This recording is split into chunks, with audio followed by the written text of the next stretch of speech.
नमस्कार मित्रांनो, वचन दिले तू मला या मालिकेच्या आजच्या भागामध्ये आपण बघणार आहोत. इथे दिग्वेश शिर्के आता खूपच भडकलेले असतात, कारण विक्रांतने जे काही कांड केलेलं असतं ना, त्यामुळे आता आपण राजकारणात माती खाणार असे म्हणत आता ते खूप भडकलेले असतानाच लगेच त्यांची बायको येते आणि अर्पिताला विचारू लागते, अर्पिता पण विक्की कुठे आता, तो सुखरूप असेल ना गं. त्यावर लगेच आता दिग्विजय शिर्के म्हणू लागतात, घ्या तुम्ही अजूनही तुमच्या लेकाचीच काळजी घ्या, एवढी माती खाल्ली तरी पण काही फरक पडत नाही तुमच्यावर.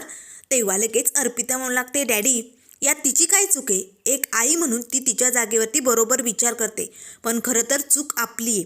आपण लहानपणापासून विक्रांतला कधी कशाची कमी पडू दिली नाही, कशाची जाणीव होऊ दिली नाही. सतत युवराज नेते म्हणत त्याला डोक्यावरती घेत आलो आणि म्हणूनच आज त्याने माती खाल्ली. त्यावर लगेच आता दिग्विजय शिर्के मला अगदी बरोबर, ही चूक आपलीच आहे, पण आता काय करणार, राजकारणात असा गालबोट लागलेला चालत नाही. त्यामुळे आता पोटचा पोरगं का असाना मला काहीतरी करावं लागेल, पण या विक्रांतसाठी काही करायची इच्छा होत नाही नालायकासाठी. पण अर्पिता, मी तुझ्यासाठी नक्कीच काहीतरी करेन, मला ही केस कोर्टात जाऊ द्यायची नाही, आपल्याला काहीतरी करावं लागेल असे आता विक्रांतचे वडील म्हणत असतात. तर इकडे आता शौर्य मात्र ऊर्जाकडे बघत असतो. तेव्हा ऊर्जा मला लागते, शौर्य काय झालंय, अरे घरी जायचं नाही का, माझ्याकडे काय एकटं बघतोय तू. तेव्हा लगेच शौर्य म्हणू लागतो, अगो तुला घरापर्यंत जाईपर्यंत थांबलोय, कसं आहे ना कोणी गुंड आले तुला हल्ला केला, मारलं बिरलं तर.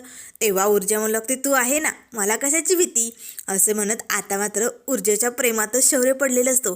तेव्हा लगेच ऊर्जा म्हणू लागते, हॅलो बघतोय काय, माझ्या प्रेमात वगैरे पडला नाही ना, पण एक गोष्ट लक्षात ठेव, प्रेम करणं हे आपलं काम नाही, प्रेम म्हणजे एक चैन असते, हे काम श्रीमंत लोकांचं, त्यांच्याकडे वेळ असतो, पैसा असतो, चैनीसाठी सगळ्या काही सुविधा असतात, पण आपल्याकडे नाही.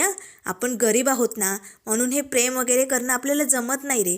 इथे बघ, माझ्या घराची कौलं तुटलीत, ती अजून नीट करायची, ताडपत्री टाकायची, पण ते सुद्धा जमेन असं झाले, आणि रोज मी सेफ्टी पिन लावून एक एक दिवस चपलेचा ढकलते, आणि कसलं करणार आहे मी प्रेम. आता मात्र लगेच शौर्य ऊर्जेच्या पायातल्या चपलेकडे बघू लागतो. त्यावर लगेच आता ऊर्जा म्हणू लागते, पण तुझं काय आहे. तेव्हा लगेच शौर्य म्हणू लागतो, नाही म्हणजे तसं माझंही काही नाही आहे, पण मी थांबलो होतो तुला जाईपर्यंत, जाया असे म्हणत आता ऊर्जा निघालेली असते. त्याच वेळेस शौर्य मनाशीच म्हणू लागतो, ऊर्जा अगं कशी मुलगी आहे तू, मी जशा माझ्या स्वप्नातल्या मुलीचा विचार केला होता ना, अगदी तशीच मुलगी मला भेटली. आणि ऊर्जा, मी तुझ्या प्रेमात पडलोय ग, मला ही अशी मुलगी भेटेल असं कधी वाटलं नव्हतं असे म्हणत शौर्य मात्र खूपच आनंदाने प्रेमाने ऊर्जाकडे बघत असतो. तर इकडे आता दिल्लीच्या प्लॅटफॉर्मवरती आता इथे हर्षवर्धन खूपच भडकलेला असतो. तेव्हा तो भजनला कॉल करतो आणि मला तो, भजन एवढ्या वर्षापासून तू माझ्या हाताखाली वकिली शिकतोय ना, अरे मग मी जर बाहेर गेलो तर अशा इम्पॉर्टंट केसेस तुला फॉलो करावे लागतात, अरे मग तू यांचे निर्णय का घेत नाही. तेव्हा भजन म्हणू लागतो, हे बघा सर, मी आजचे सगळे स्टेटस तुम्हाला टाकलेत, हे बघा ती चारही पोरं त्या इन्स्पेक्टर हुलगुत्तेने पोलीस स्टेशनमध्ये ठेवलीत, मग मी काय करू सांगा ना.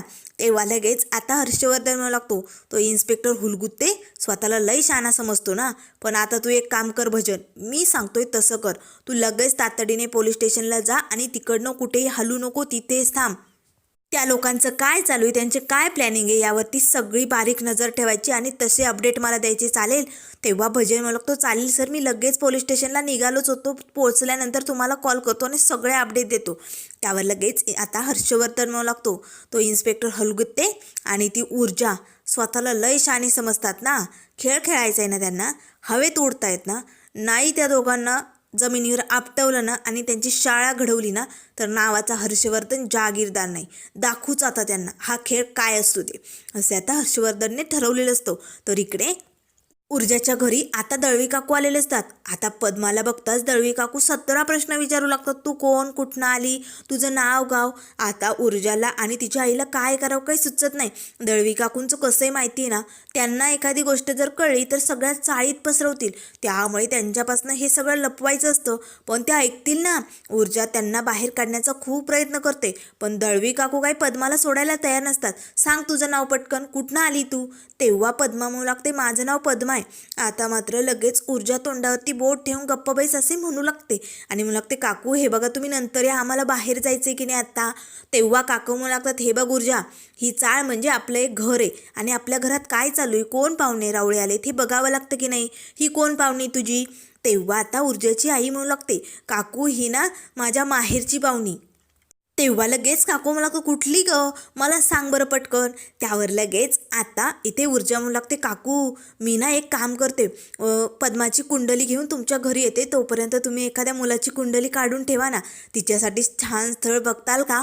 तेव्हा दळवी काकू म्हणू लागतात, बघताल नाही, मी छान स्थळ बघत असते, मी लगेच मुलाची पत्रिका काढून ठेवते, तू लगेच हिला घेऊन ये, कुंडली आण बरं का. तेव्हा ऊर्जा म्हणू लागते, चालेल. आता काकू घरातनं बाहेर कशा तरी गेलेले असतात. आता ऊर्जा पटकन दरवाजे बंद करते. आता मात्र ती खूपच घाबरलेली असते.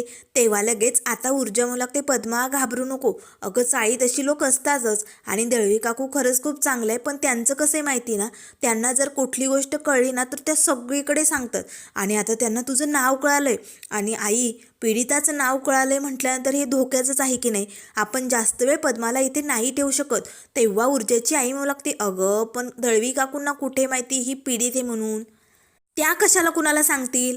तेव्हा ऊर्जा म्हणू लागते, नाही आई, हे रिस्की काम आहे. आता हर्षवर्धन जहागीरदारला जर कळलं की ही पद्मा आपल्याजवळ आहे तर तो नक्कीच काहीतरी करेल. त्यामुळे आपल्याला पद्माला अशा ठिकाणी ठेवावं लागेल जिथे ती सेफ असेल, आणि पद्माचा मोबाईल तो तर अजूनही जहागीरदारांच्या घरातच आहे.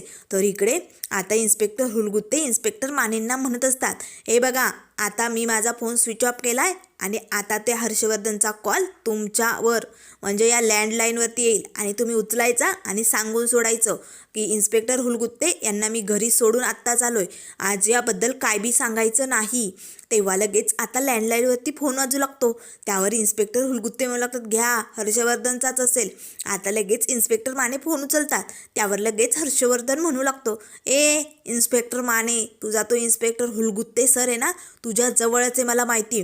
त्याच वेळेस आता हुलगुत्ते पटकन आता फोन आपल्या कानाला लावतात, आणि आता गुपचूप हर्षवर्धन काय बोलतो हे ऐकू लागतात. तेव्हा हर्षवर्धन म्हणू लागतो, ए हुलगुत्ते, तू तिथेच आहे मला माहिती, ठीक आहे, तुला नाही भेटायचं आहे ना मला, नको भेटू, उद्या कोर्टात भेट. एकदा का कोर्टात भेटला ना की आपल्या भेटी वारंवार होत राहणार आहे. आणि एक गोष्ट लक्षात ठेव, तू ही जी खेळाची चाल टाकली ना ती भारी होती, पण हा बुद्धिबळ खेळ आहे, त्यामुळे आता तुझी चाल टाकून झाली. आता उद्या कोर्टात माझी चाल असेल, तिकडे बुद्धिबळाचा खेळही माझा असेल, प्यादेही माझे असेल, आणि राजाही माझाच असेल, दोनही राजे माझे असणारे, मी तुला जिंकू देणार नाही. तेव्हा लगेच आता असे म्हणत हर्षवर्धन फोन बंद करतो. त्यावर आता इन्स्पेक्टर हुलगुत्ते म्हणू लागतात, हर्षवर्धन जहागीरदार सर, अहो बुद्धिबळाच्या खेळातल्या राजांना पकडायचं नसतं, त्यांना वाचवायचं असतं, आणि आता बघा मी त्यांना कसं वाचवणार आहे, असे म्हणत आता इकडे इन्स्पेक्टर हुलगुत्तेने ही प्लॅनिंग केलेलं असतं. तर आता इथे आईसाहेब खाली येतात आणि विजयाला म्हणू लागतात, विजया पटकन पद्माचा मोबाईल दे आणि लॉक काढ बरं. पण आता पद्माने लॉक टाकलेलं असतं ते कुणाला माहिती नसतं. तेव्हा लगेच आता सुधाकर म्हणू लागतो, आईसाहेब आपण एखाद्या हॅकरकडून आपण एका क्षणात मोबाईलचं लॉक काढू शकतो. त्याच वेळेस दिव्या म्हणू लागते, पण आईसाहेब अहो मोबाईलचं लॉक म्हणजे ज्याची त्याची प्रायव्हसी असते, पद्माचीही काही प्रायव्हसी असेल हो की नाही, त्यामुळे आपण तिला न विचारता कसं त्याचं लॉक काढू शकतो. तेव्हा आईसाहेब म्हणू लागतं, अगदी बरोबर, हा मोबाईल माझ्याकडेच राहील, कोणीही त्याला हात लावणार नाही, असे म्हणत आईसाहेब तो मोबाईल घेऊन जातात. तेव्हा लगेच प्रभाकर मनाशीच म्हणू लागतो, पद्मा शिर्केंच्या घरी पुरणपोळी घेऊन गेल्यापासून गायब होती, नक्कीच म्हणूनच दादाने तिचा मोबाईल हॅक केलाय, तिला घरातून बाहेर जाण्यास परवानगी नाही दिली, याचा अर्थ या सगळ्याचा शिर्केंशी काहीतरी संबंध आहे, हे मात्र प्रभाकरला कळालेलं असतं. तर आता तेवढ्यात शौर्य घरी येतो. आता मात्र विजय असंख्य प्रश्न विचारते, सांग लवकर, बोल लवकर, कुठे पद्मा, ती अशी कशी क्लिनिकमधनं पळाली. आता शौर्य मात्र गप्प बसलेला असतो. तर इकडे आता ऊर्जा म्हणू लागते, पद्मा हे बघ, उद्या हर्षवर्धन कोर्टात तुला खूप प्रश्न विचारेल, पण त्याची उत्तरं तुला सेम द्यायची. तू जर शब्द वाक्य वेगवेगळे जर दिले तर तो तुला शब्दात पकडवेल, आणि आपल्याला तसं होऊ द्यायचं नाही. इथे ऊर्जानेही केसची सगळी तयारी केलेली असते.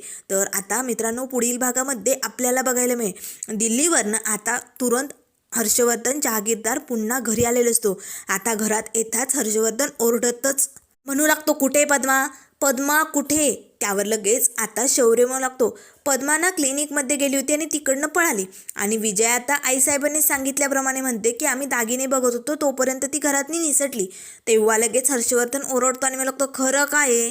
हा म्हणतोय क्लिनिकमधनं पळाली, तुम्ही म्हणताय घरातनं पळाली. नेमकं पद्माला या घरातनं बाहेर पळण्यासाठी मदत नेमकं केली कोणी? असे म्हणत हर्षवर्धन खूप भडकलेला असतो.